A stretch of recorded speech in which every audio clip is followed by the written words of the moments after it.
Hello everyone, good day. So our video lesson for today is all about computing gross and net pay. First, this is our objective. So at the end of the lesson, you should be able to first differentiate gross pay from net pay. Second, compute tax SSS or GSIS, Pag-ibig, PhilHealth contributions, gross and overtime pay. Then lastly, we have solve word problem involving gross and net pay. So first, what is gross income? So ano ba yung kaibahan nun? Gross and net pay. So gross income is the total earnings before any deductions are made. Okay, so it includes base salary, yung overtime natin, yung commission, and yung tinatawag natin na piecework pay. Okay, so in short, gross income is equal to salary plus allowances. Okay, so ano naman yung net pay? Okay? Net pay is also called take-home pay. So, this is the amount left after the deductions, okay, are subtracted from gross pay. So, ibig sabihin, net pay is equal to gross income minus the total deductions.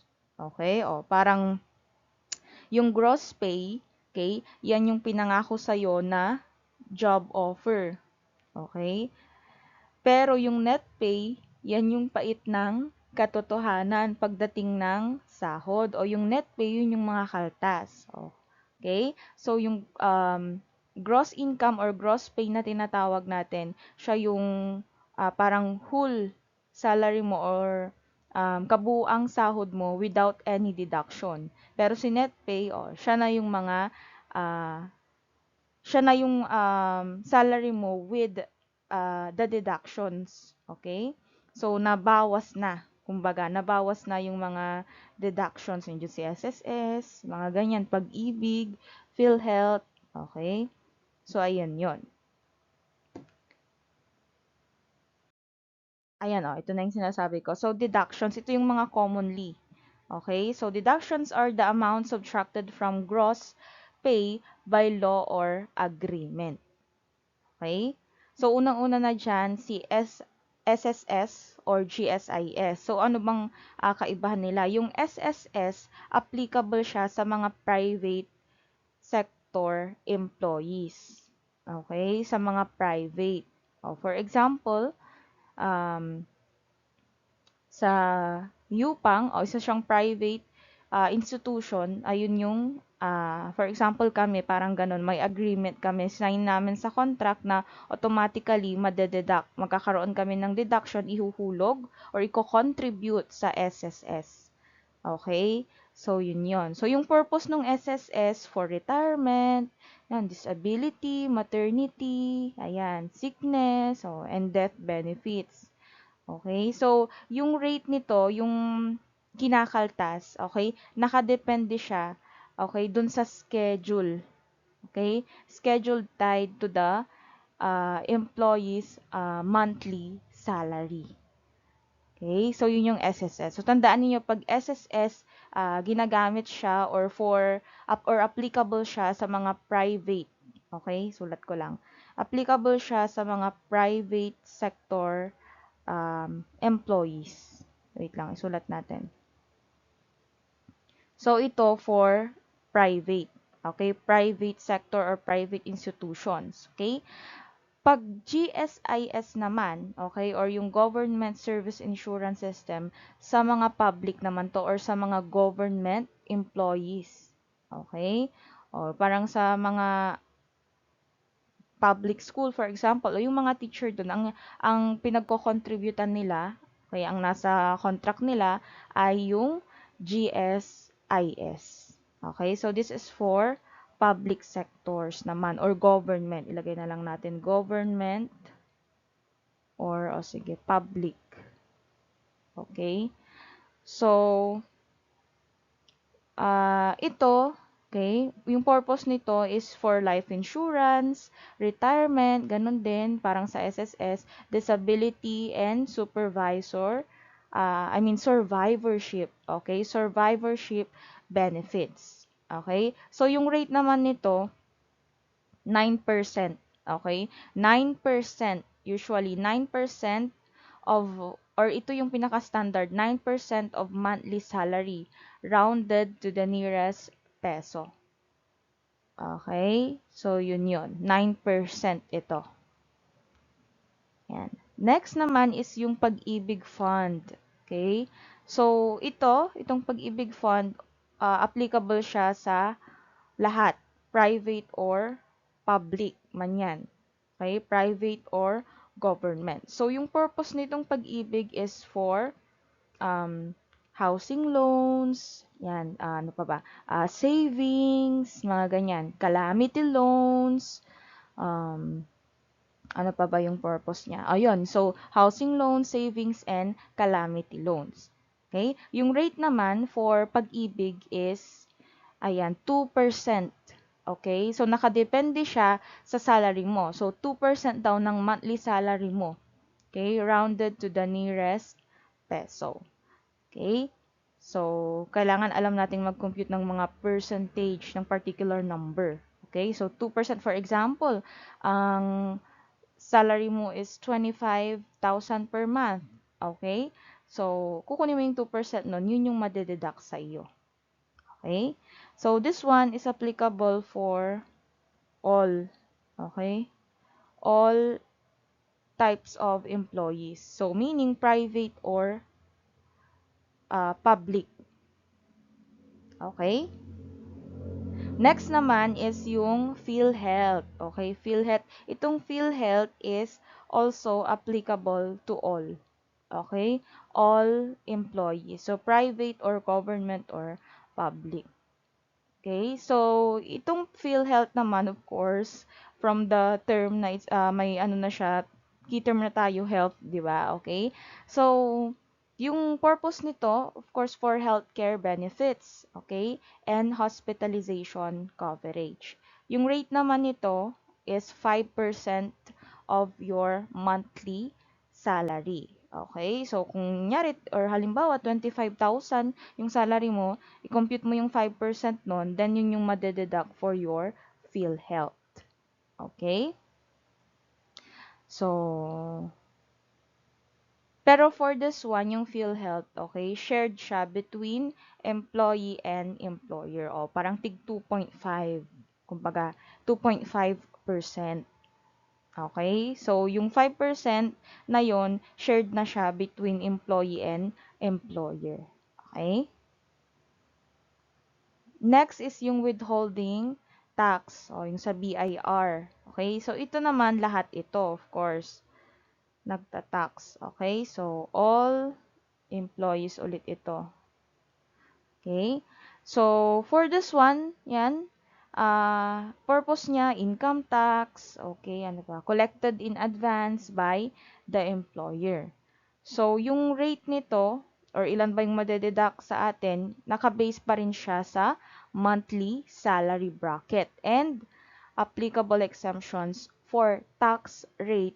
Okay? So, yung mga deductions natin, okay, yung mga deductions natin or yung mga dinideduct sa sahod, okay, ay nakadepende siya doon sa mismong kabuuan ng salary mo. Okay? So, doon siya. Kukunin natin yung particular percentage nun, tapos yun yung madededuct. Okay? Then, for number 6, meron tayong tinatawag na other deductions. Okay? So, ito yung mga optional or conditional. Okay? So, ito nakadepende siya sa agreement between yung employee and ng employer. Okay? So, usually, ito yung mga loans. Okay? Oh, for example, ito yung mga loans, cash advances, yan, insurance, union, ganon, union dues, okay, deductions for absences, o for example, no work, no pay ka, yung contract mo, ayan, deductions for absences or tardiness. Usually, this is applicable for contractual employees. Okay? So, ayan yung ating deductions. Ayan, next. So, let's move on to computing gross and net pay. So, exciting part ulit. We have to solve word problems regarding gross and net pay. So, sabi dito, solve each problem. Use the information below for computing the deductions. So, ayan, meron tayo ditong SSS. Okay? So, for SSS daw, kailangan nating mag-deduct ng 5% of monthly salary. Okay? So, employee share. So, sa employee lang siya. Okay? Kasi 'di ba meron din yung employee and employer, share sila. So gaya nitong PhilHealth. By the way, for SSS maximum daw dapat is 1,350. So for example, yung salary niya, yung 5% nun ay nag-max or lumagpas ng 1,350, okay, automatic 1,350 pa rin yung ikakaltas or i-deduct natin. Okay? Next is PhilHealth, 5% din ng salary pero shared. Okay? Shared by the employee and employer. So, ibig sabihin, pag magkukompute tayo later on, ito ay magiging 2.5% na lang. Okay? Kasi hati. Hati yung employee and employer. So, capped based on 100,000 ceiling. Okay? Next is pag-ibig. So, pag-ibig naman is 2% of monthly salary, cap at 200. Ibig sabihin, ito na yung pinaka-maximum. Pag lumagpas tayo ng 200, ayan yung ibig sabihin niya, parang ganito, okay? Pag lumagpas tayo ng 200, is still 200 pa rin yung ide-deduct natin. Okay? Then, withholding tax naman, based siya sa train law. Okay? Train law tax table or in short, usually kasi yung sa tax natin, kapag below, okay, below 20,000 yung salary mo per month, okay, exempted ka. Okay? So pag tumaas na pag tumaas na ng 20,000 yung salary mo, dun na nagkakaroon ng um, tax. Okay? Kinukuhanan ka na nila ng tax. Pero pag below pa, you will be exempted. So walang madededuct sa'yo na tax for that particular salary. Okay? So, let's read the problem number 1. Ayan. So, ito yung gagamitin natin all throughout ng pag-solve natin ng mga word problems. Okay? So, for problem number 1, ayan, Mia is a factory worker earning 610 pesos per day. So, she worked 20 days this month. Okay? So, compute Mia's gross monthly income. Estimate her SSS, PhilHealth, Pag-ibig, and withholding tax. And determine her net pay. Ayan. Okay? So, dito, okay, kailangan muna natin i-solve, of course, kasi ang given ay per day niya. Hindi naman nabigay yung monthly. Eh, yun yung kailangan natin kasi nga monthly tayo mag-base, diba? Yung mga deductions. So, kailangan natin makuha yung kanyang monthly earnings or monthly salary. So, given 610 daw per day tapos 20 days siya nag-work, we have to to multiply. Okay? So, isulat natin dito. Sana kumasya. Ayan, ito yung gross pay. So, yung total niya or yung salary niya again without deduction is yung tinatawag natin na gross pay. O, parang gagawa tayo ng payslip ni Mia. Okay? So, gross pay, i-ano natin dito. We have 610 times 20. So, ang makukuha natin dyan, of course, ay, isulat ko dito, 12,200 pesos. Okay? 12,200 pesos. So, yan na yung kanyang sahod, okay, or salary in that month. So, una, compute natin yung magiging deduction for SSS. So, sabi dun sa SSS, 5%. So, kukunin natin yung 5% ng 12,200. 12,200 or unahin na lang natin para hindi nakakalito. Okay? So, 5% times 12,200. Okay? So, 5% of 12,200 pag kinompute natin yan ay 610.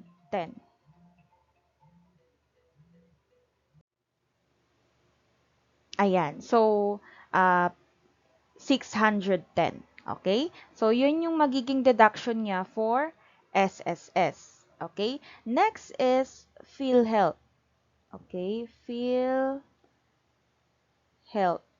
Okay? So, for PhilHealth naman, ang sabi kasi dyan, 5% of salary pero shared by employee and employer. Ibig sabihin, kalahati lang yung madededuct. So, 2.5%. Okay? Hinati natin yung 5%. So, yung kay employee, ay 2.5% lang yung makukuha sa kanya.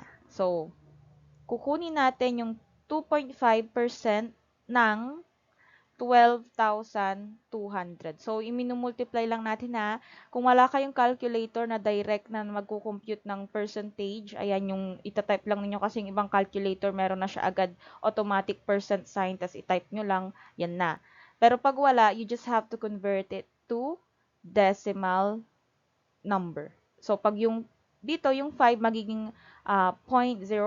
Dito naman, okay, magiging 0.025. Okay? So, ito, pag kinompute natin siya, okay, 2.5% of 12,200, of course, ang makukuha natin dyan ay 305.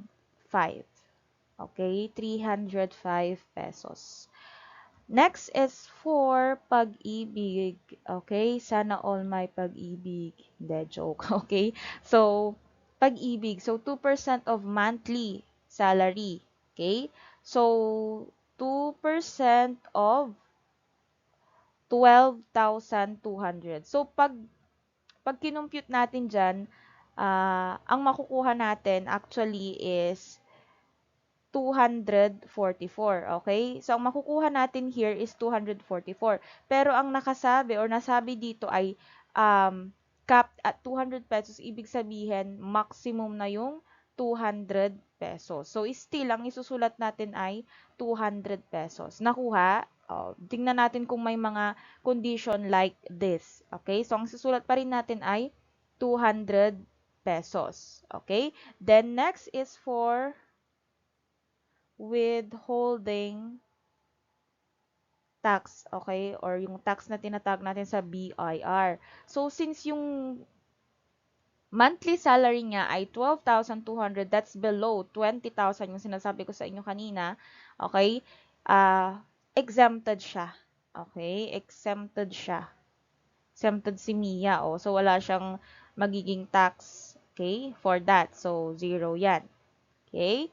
So, i-compute natin lahat yung total deductions. Okay? So, deductions. Lagay lang natin dito.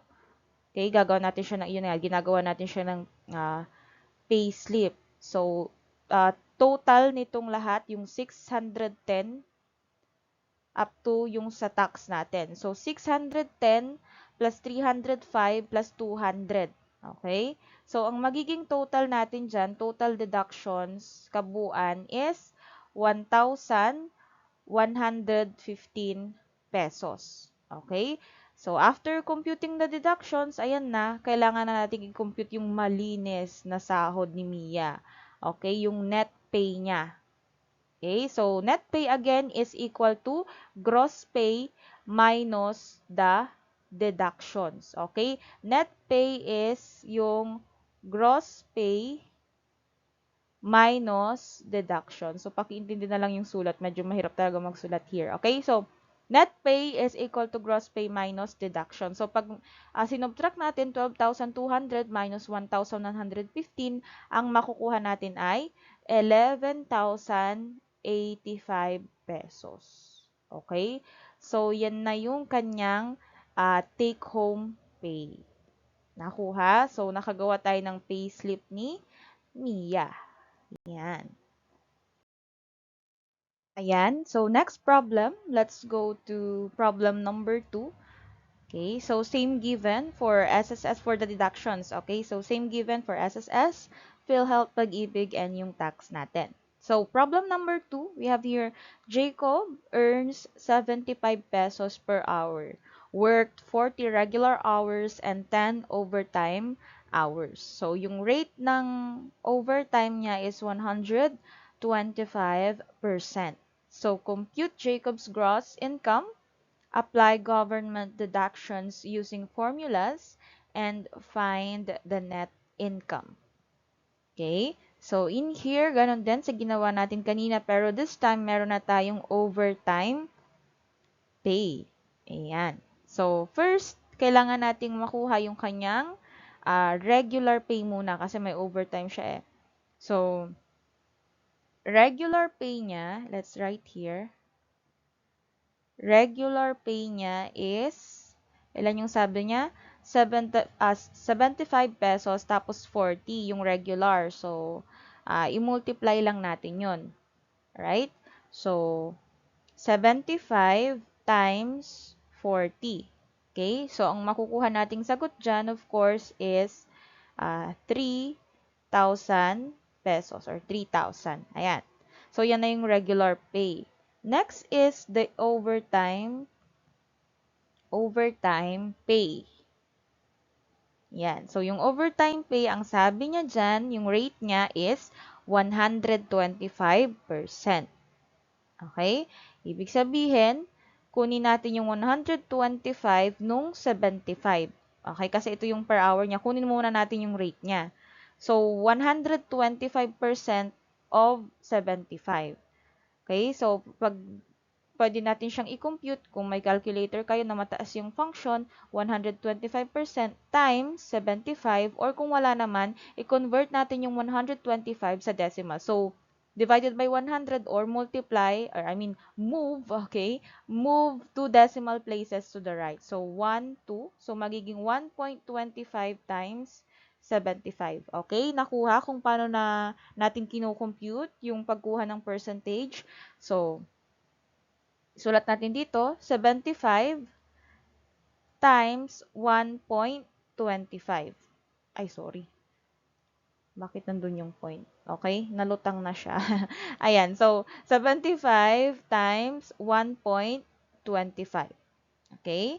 So, 75 times 125 is, kunin lang natin, 75 times 1.25 is, that is equal kay 93.75. Okay? So, 93 magiging 93.75. Pero hindi pa dyan natatapos. Yan pa lang yung rate niya per hour. Okay? Ilan yung overtime niya? 10. So, this one, yung 93.75, kailangan natin siyang i-multiply ulit sa 10. Ang makukuha natin dyan ay, of course, 900, okay? 37.5 or 0.50. Sige, lagyan natin ng peso dito na ano, para tapat sila. Ayan. Okay? So, 937.50. Okay? So, ang gross pay niya, ayan, sana kasya pa lahat. Wait lang. So, ang gross pay niya, ibig sabihin yung kabuuang payment niya without deduction, i-add lang natin yung 3,000, okay, 3,000 at yung 937.50. So, that is 3,937.50.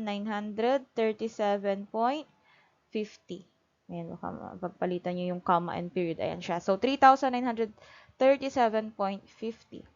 So, meron na tayong gross pay. So, pwede na tayong mag-proceed dito sa mga deductions natin. Okay? So, ayan. For SSS, sabi niya 5%. So, kukunin natin ha. Ang dito, ang i-deduct lang natin or kakaltasan lang natin is yung regular niya. Hindi kasamang kinakaltasan yung overtime pay niya. So, dito lang tayo magbe-base sa ating 3,000 na regular pay. So, SSS, let's get the 5%. So, 5% times the Yung regular pay, 3,000. So, 5% of 3,000 or 0.05 times 3,000, we will get 150 pesos. Okay, 150 pesos. Next is for PhilHealth. Okay, so for PhilHealth naman, ayan, 5%. Okay, of salary pero shared sila. So, 2.5. Ganun pa rin sa ginawa natin kanina. Magiging 2.5 ito. Okay? So, 2.5% times, again, regular lang tayo, regular pay. So, 3,000. So, ang makukuha natin dyan, pag kinumpute natin ay 75 pesos. Yan. Next is pag-ibig. Ayan. So, pag-ibig. Okay? So, pag-ibig naman, 2%. Okay? So, 2% ng 3,000. Ayan. 2% ng 3,000, we can get here 60 pesos. Okay? Kukompute lang ninyo 2% times 3,000 or 0.02 times 3,000. Yan.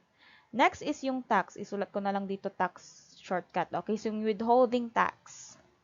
So, dito, since yung regular pay niya is 3,000, that's below 20,000. Okay? Um, that's below 20,000. Later, pakitaan ko kayo pag may sample tayo na yung monthly salary niya is more than 20,000. Pakitaan ko kayo kung ilan yung parang, pakitaan ko kayo ng table, yung uh, train law tax table, yung simplified for, ayan, classroom use. Okay? So, since exempted pa naman siya, okay, 3,000 less than 20,000, zero yung ating tax here. So, exempted siya, so, zero. Okay? Or, dito pala dapat, para hindi ko nasulatan. So, zero. Okay? Ayan. So, total deductions niya, hindi na kumasya. So, yung total deductions, okay, total deductions niya, pag kinompute natin lahat, here, up to here, is 285 pesos. Okay, so dito ko na lang isulat yung kanyang net pay. Okay, dito na lang kasi hindi na talaga kakasya. Net pay natin is yung gross pay natin minus deduction. And yung net pay ay equal kay, ilan? 3,937.50 minus 285. That is 3,652.50. Okay, so yan na yung kanyang net pay. 3,652.50. Okay, so that's how you do it. Okay, next problem we have here. Okay, Carla is a government employee with a monthly salary of 38,150 pesos. Okay, and non-taxable allowance of 2,000 pesos. So she also pays as GSIS loan of 4,000 pesos per month. So compute all deductions. So yung GSIS given dito, 9%. Okay, government rate. So, yung given siya, okay, 9%. So, PhilHealth, Pag-ibig, tax, okay, and net pay. Ayan. So, as you can see here, okay, meron siyang, ang monthly salary niya ay 38,150 pesos. Okay? So, sabi ko kanina, ang nagiging exempted lang sa mga previous example kasi natin, 'di ba? Less than 20,000. So, exempted sila sa tax. Okay? So, dito gagamitan natin siya nung train law tax table. Okay? As stated here. So, ito yung ating train law tax table. Okay? So, simplified na siya. So, nandito yung ating bracket. Okay? So, kung yung salary mo daw or yung monthly income mo is 0 to 20,833, 0%. So, exempted ka. Okay? Walang mababawas. Yan. So, Kapag 20,833 to 33,333, ayan, 15%. Okay? So, over siya ng 20,833. Tapos, plus niya is 0. So, bakit may ganito? Okay, saan natin gagamitin yung mga ito? Ayan. So, ito kasi yung formula natin. So, ang formula natin how to compute tax is, tax is equal to the taxable income, yung sahod mo, minus yung over ito. Okay, ma-minus natin siya dyan. So, kanina yung monthly ni Carla is 38,150. So, later, pag i-compute natin yan, ima-minus natin siya kung saan man siya ditong bracket. So, since 38,000 yun, nagfo-fall siya under this bracket. So, later, ito yung ifa-follow natin on how to solve or para makuha yung tax na babayaran or ikakaltas or i-deduct kay Carla sa problem number 3 natin. So, minus over, ayan, times yung tax rate. Okay, yung tax rate natin ito, so 20% plus yung plus dito sa column na to, plus column. Okay, 1,875. Okay, so yun yung gagamitin natin or yun yung formula. Okay, ito yung bracket na gagamitin natin para ma-solve yung kung ilan yung magiging deduction sa tax ni Carla. Ayan, so let's compute na or let's do the payslip of Carla. Ayan, so first of course, we have to list. Okay, list natin. So given na doon yung regular salary niya. So, isulat lang natin, sana magkasya ulit. Ayan, regular salary. Okay, so yung regular salary, given na siya. Sulat ko lang dito kung saan natin nakukuha. Okay, given na siya. So, 38,150 pesos. Sige, lagyan natin. 38,150 pesos. Then, yung allowance niya, ito ha, non-taxable. Note ha, non-taxable. So, hindi siya isasama pag i-compute natin yung tax niya. So, given ulit siya, which is yung 2,000 pesos. Yan. Okay, so yung gross pay niya, so yung total nitong dalawa. So, ang total niya ay 40,150 pesos. Okay? So, sunod natin i-compute yung GSIS niya. GSIS kasi nga, government employee. Tapos, nagbigay rin sila dyan ng percentage. So, kukunin natin yung 9% ng regular salary niya, hindi kasama ang allowance. Okay? So, 9% times 38,150. Okay? So, makukuha nating sagot dyan ay 3,433.50. Yan. Okay? Next is PhilHealth. Okay? Kung may calculator kayo dyan, pwede ninyo akong sabayan mag-compute. So, for PhilHealth naman, 5% kalahati shared, so 2.5% na lang siya. So, 2.5% times 38,150. Makukuha natin ay 953.75. Okay, 953.75. Next is the pag-ibig. Okay, pag-ibig. So, for pag-ibig, we have 2% of 38,150. Ang makukuha natin dyan ay mag-exceed. So, makukuha natin dito is 763. Pero kasi, ang sabi, maximum ay 200. So, kailangan isista natin 200 pesos. Okay? So, maximum yung 200 pesos. Okay? Then, next, ayan. So, sinabi dyan, ayan, meron pa pala. Before tayo pumunta ng tax, ayan, may sinabi dyan na GSIS loan. Okay? So, 4,000 daw per month. So, GSIS loan, okay, given siya, that is 4,000 per month. So, wait lang. Ayan.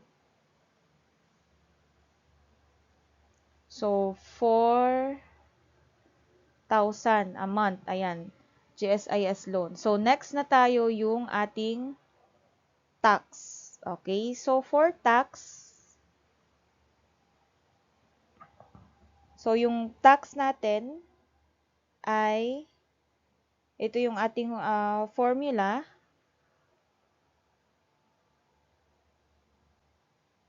So, we have here 1,000. Wait lang. Hindi na ata kakasya. We have here 1,875. Okay. Again ha, balikan lang ninyo yung table kung saan natin ito nakuha. Isusulat ko na lang dito yung formula. Plus, yon 20% times yung monthly niya or yung regular salary niya, 38,150 minus, okay, yung over natin doon. Nakalagay din to doon sa table. Ayan. So, intindihin na lang ninyo. Ayan siya. Okay? So, pag sinolve natin yan, okay, ang makukuha natin ay, ilan na to? Wait. So, makukuha natin ay 2,838.40. Yan. Okay? So, yan yung makukuha natin. Again, saan ko nakuha tong formula ko? Balikan lang ninyo yung table na pinakita ko sa inyo kanina. Yan. Kung paano siya na compute. Okay? So, yung total natin, total deductions, okay? Equal siya to, pag inad natin lahat yan, 11,425.65. Okay? Ayun, hindi na maintindihan na. Sige, 11,425.65. So, ibig sabihin, yung net pay niya, okay, minus natin yung gross pay niya. So, yung gross pay is 40,150. Ayan. Minus this one, yung deductions, total deduction. So, 11,425.65. Ang makukuha natin, ang makukuha niyang net pay ay 28,724.35. So, this will be her take-home pay. Ayan. 28,724.35. Okay? Yan po.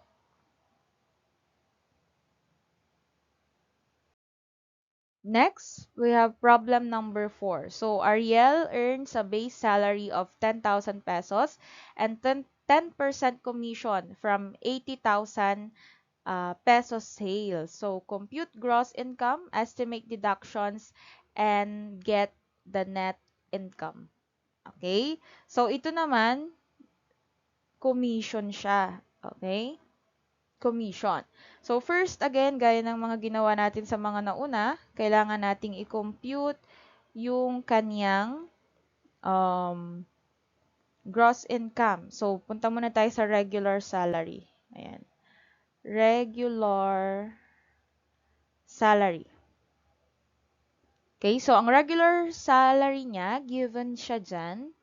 So, given, yan, 10,000 pesos. Okay?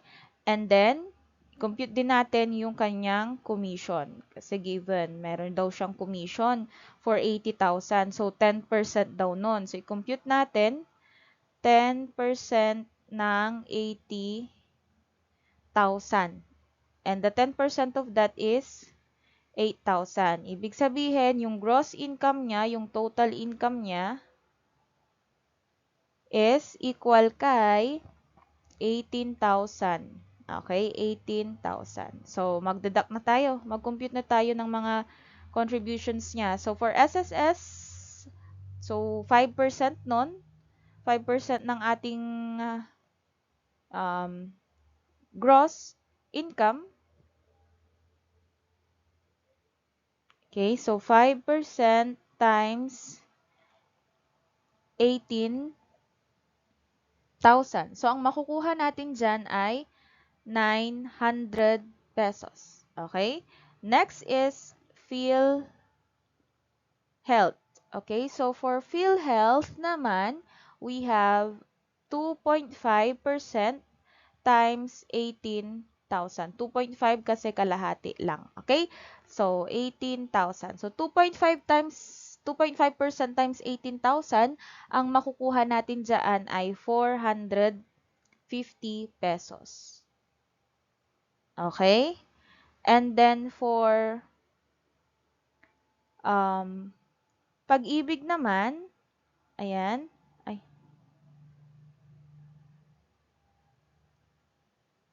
wait lang. For pag-ibig naman, we have here 2% of 18,000. So, ang makukuha natin dyan ay, wait lang, isulat ko.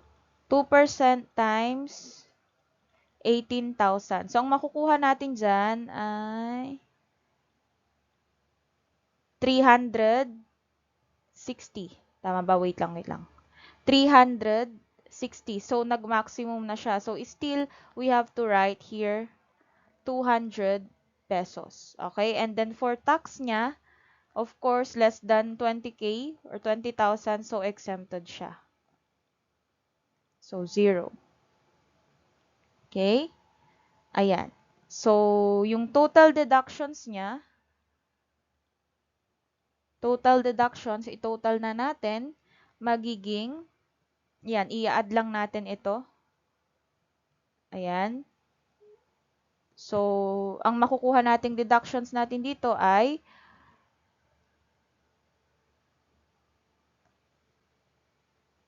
1,550, wait lang, 1,550 pesos. Okay? 1,550 pesos. Then, after nyan, ano nang next natin? We have to solve for the net pay na. Okay? So, final step is solve the net pay. So, gross pay minus the deduction. So, gross, isulat ko kasi kasya pa. Gross pay minus deductions. Okay, gross pay minus deductions, 18,000 minus 1,550. Okay, so 18,000 minus 1,550, mag-i-equal siya kay 16,000. Wait lang. 16,450. Okay? So, 16,450. Okay? So, that's how you solve the gross and net pay. Okay? So, alam nyo nang gumawa ngayon ng payslip. Okay? So, that's it for this video lesson. I hope may naintindihan. Okay? Thank you!